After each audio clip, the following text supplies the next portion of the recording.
Hello, I'm Carter Hadlow. And I'm Jared Adams.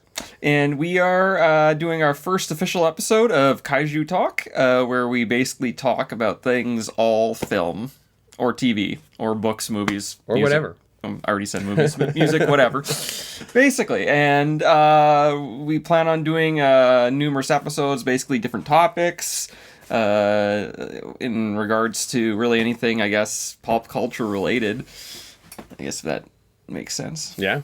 Yeah. That sounds about right to me. Yeah. We really should have wrote this down. We should have wrote this. First episode we're going to be doing is Avatar 2, Way of Water, since that recently has come out. Discussing going back to even the first one, kind of, I don't want to use the word criticizing or critiquing, mainly just talking. Reviewing, I guess the best way we can really say it is just, discuss it. Like, in going back to, let's just say the first one, which came out in 2009, we can all agree it was probably one of the biggest box office hits of the time. I think other than Endgame, it still is the highest grossing film ever, isn't it? Yeah, well, no, Endgame actually beat... That's what I said, other than Endgame. Yeah, second Endgame, yeah. Sorry, that's what it is. Endgame beat it. One thing, though, I think a lot of people, including you and me, kind of agree that... And I will say, yes, the visuals were great. It was just an overused story. Yeah, so if you're going to hang around for this episode, warning you now, this is not going to be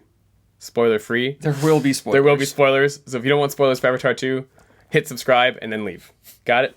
Cool. Like the video as well. Thanks. Avatar 1, an overused story. Now, I will say I do appreciate the message, what they're trying to do, especially discussing on the kind of the horrors of the colonization, especially that the indigenous people went through back during like the 1800s type of thing. But let's just face it, it was just Dances of Wolves. Yeah, it's a pretty, like, I don't necessarily want to say uninspired story, but it wasn't. That's like I only ever saw the first one in theaters, so it just goes to show you that I've only I haven't seen it in like 15 years or however long it's been. So like, it obviously didn't have a strong enough story for me to ever want to watch it again. And I even felt like the visuals were good, but I think it was overhyped. That didn't save the movie from the visual effects. And so to me, that sort of colored my opinion going into the second one. Was I kind of went in with low expectations. I kind of almost went in not wanting to like it, and was actually pleasantly surprised. Well, yeah, and I will agree that when I watched it, I felt it was way more original. Like, it had a very much darker tone. Like, when you look at the first one, I felt that, even though, don't get me wrong, the first one did have some dark moments, especially when, the military destroys the tree. It was upsetting to see, right? Like, while the first one deals with colonization, this movie deals with, I guess you could say, endangered species. Something to that effect. When it came to the Tolkien, like, humans doing what they do best is just destroying everything that's kind of... Yeah, the whole that scene where they're hunting the Tolkien. And granted, that was only a small portion of the movie, but it was hard to watch, actually, that scene. And it very much, they're definitely... The messaging was a little heavy-handed at that part, but it's not the worst message, I guess. No, it wasn't. And it was just... It really reminded me of going back forever ago where humans were hunting whales for oil, right? Mm-hmm. Like, I mean, that's obviously the parallel there. And again, they're doing it for money, and the Australian captain dude is doing it for money. All he took was a small little thing of this great creature. Yeah.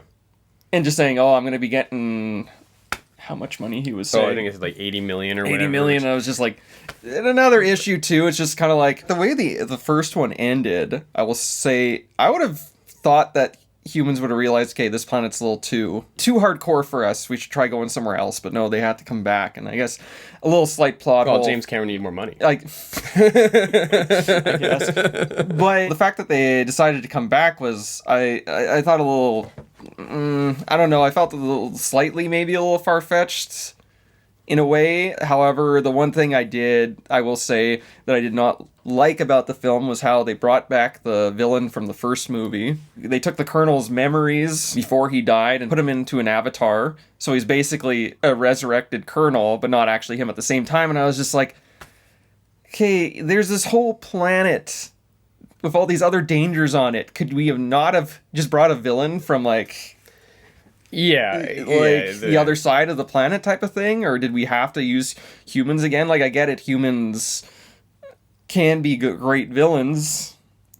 But I mean, that seems to times. be a theme of a lot of James Cameron's movies, is all the atrocities that humans commit. I just wish they took a different turn on it. And like, I remember way back when like it was said that Sigourney Weaver was going to come back. Mind you, I liked Sigourney Weaver's storyline in the second one. Like, they had Sigourney Weaver played the 14-year-old daughter. Oh, she did the voice of it?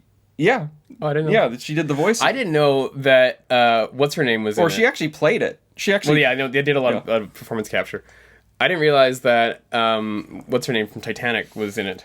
Kate Winslet? Yeah. Yeah. Like, the thing is, when they're all these, like, blue Na'vi CG creatures, you don't know who the voices are. It's Which like... I thought is very good for them to do, because, like, I feel like that's what it should do when they're doing that type of CGI and stuff like that. You know, you shouldn't be able to tell who they are. Yeah, I mean, the only one that actually looks like the actor is for Jake Sully looks like Sam Worthington. But I mean, that's because obviously in the first movie, his avatar is meant to look like him. Mm-hmm. My other issue too with Avatar, with the alien world, is it's like covered in water. How is their atmosphere not breathable by humans? If the planet's covered in water, the atmosphere would be mostly made up of oxygen, just like scientifically. How is their atmosphere like, unless it's not water? Maybe I'm wrong. That being said, it's called Way of Water.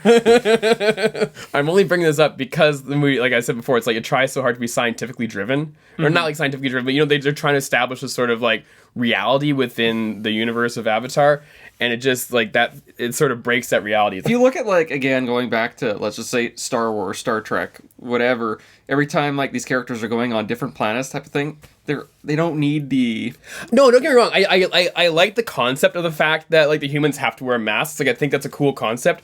I'm just saying, from a purely scientific standpoint, if, like, the vast majority of this planet is covered in water, a lot of the atmosphere should be oxygen. That's all I'm saying. Fair enough. That's my point. I think you're right, because like in most other sci-fi movies, like they go to these alien planets and they just walk off their ship and it's all good. Well, it's like, what if they like? You'll be so funny to watch like fucking Guardians of the Galaxy. They walk off their ship and just drop dead because they can't breathe the atmosphere. Well, I will say they make a joke about that in Galaxy Quest. They go on the planet and they open the door to the ship and the guy's just like, "What are you doing?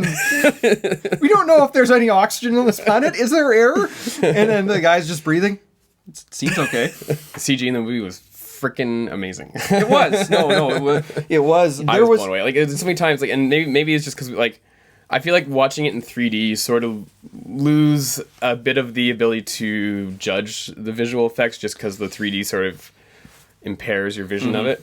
But I thought throughout the entire movie, like, I couldn't tell what was real and what wasn't. There was a couple shots. I mean, obviously the human actors are real, and even then, some of them are digi-doubles at points. But there's a couple shots where they had a close-up of hands and whatnot, like when she was folding over the rice thing or whatever at one point. And it's like, okay, that's actually a real shot. And then it goes to the wide, and it's like, obviously CG. But it's like, I don't know where the line was between the CG and the real. Like, did they build some of the sets and actors were walking on it, or was the whole thing just like CG performance capture? I remember you saying the CGI was a lot better in this movie than the first. Mind you, taking the amount of years between 2009 and 2020. Yeah, that the CGI was definitely advanced and whatnot, and even the monsters looked... Yeah, they all looked like really... Like, it looked realistic for the fact that they were... Sorry, I don't want to use the word monsters, but like the aliens that like that the Na'vi were using to help travel and whatnot, they looked... I couldn't tell if they were CGI or not. Yeah.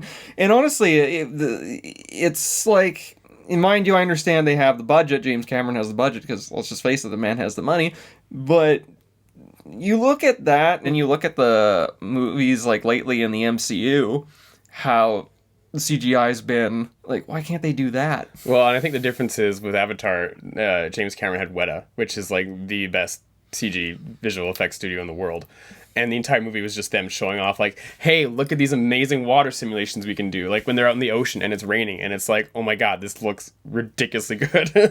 Like, it's like, here, you're floating in the water's moving around, all these people floating in it, or all the Na'vi are floating in it, and it's raining on them, and it's like, it's just crazy. It looks so incredibly good. I kind of curious what they're going to do with the third one, right? Way of Lava. The way of Lava. Gonna go to the Lava tribe. You know? But then at that point, it's going to be like, okay, now you're just getting repetitive, you know? Yeah. Story. We're just rehashing a story. But I do look forward to seeing what they kind of do with this, because... well, that's sort of the thing, right? Like, the first one set that bar of, like, this hyper-real CG, and now this one's just, like... This one, like, yeah, the CG looks a lot better, but I think the big takeaway from this is, like, the crazy simulations they can do of water and stuff. So it's like, where do you push it from here? Like, what's the next thing that you do in the CG realm that's like mind-blowing, or like, you know, something that just nobody else is doing or can do, right? Well, thanks for watching. Hope you enjoyed this. We're going to be doing a lot more of these, so if you want to see more, hit that subscribe button, hit the like button, that also helps us out, and we'll see you in the next one. And if you also have more ideas for us to touch up on, please comment, and we'll be happy to do so. See you later.